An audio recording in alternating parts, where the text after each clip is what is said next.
भैया भैया भैया। का भइल रे? भौजी गरमा गइल बिया। गरम हो गइल बिया? का कहतिया? कहतिया आओ ना लगाओ न रे। तो जो लगा दे। ना ना हम कैसे लगाएम, तो ही जाके लगा दा। आओ।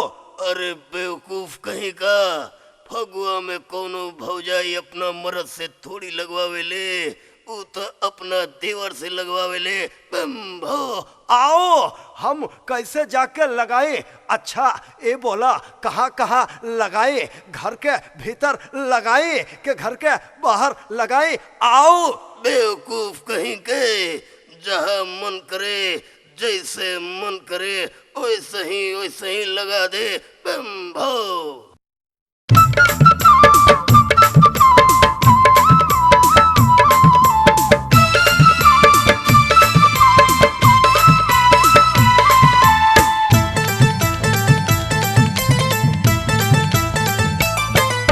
बहरी लगाइब सभे देखी बाकिर हालानु होई।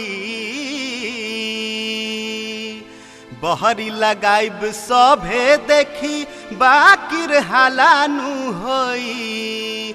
ए भौजी चल भीतरे लगवाले बिछौना पाला ना होई। ए भौजी चल भीतरे लगवाले बिछौना पाला ना होई। ए भौजी चल भीतरे लगवाले बिछौना पाला ना होई।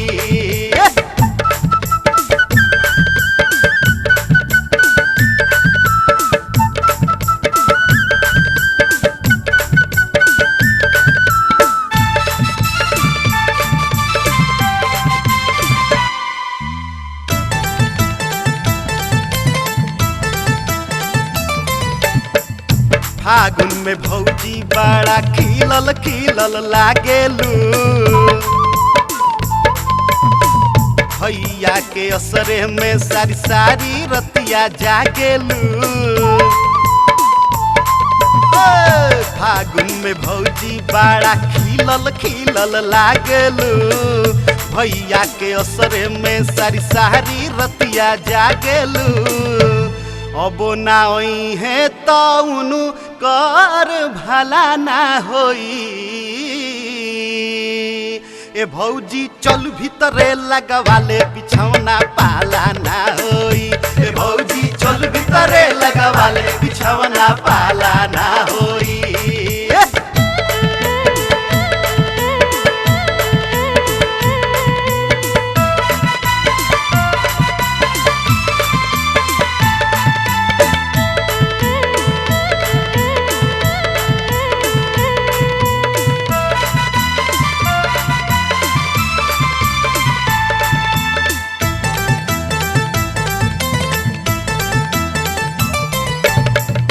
सबके सजनमा छुट्टी लेके घरे आइले।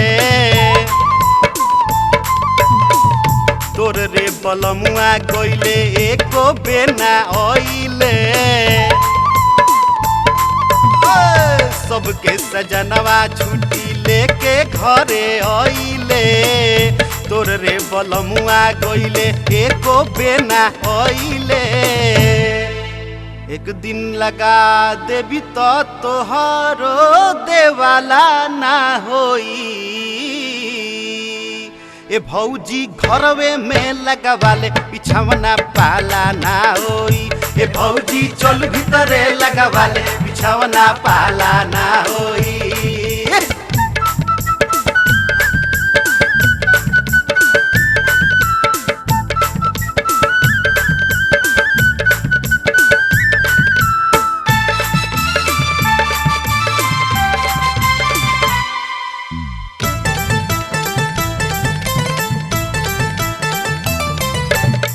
पहले दोनों हाथ लगाई बढ़िया से लगवैबू त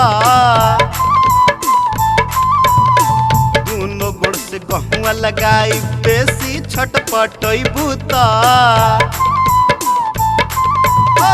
पहले दोनों हाथ लगाई बढ़िया से लगवैबू त दोनों गोड़ से गहुआ लगाई बेसी छटपटैबू त।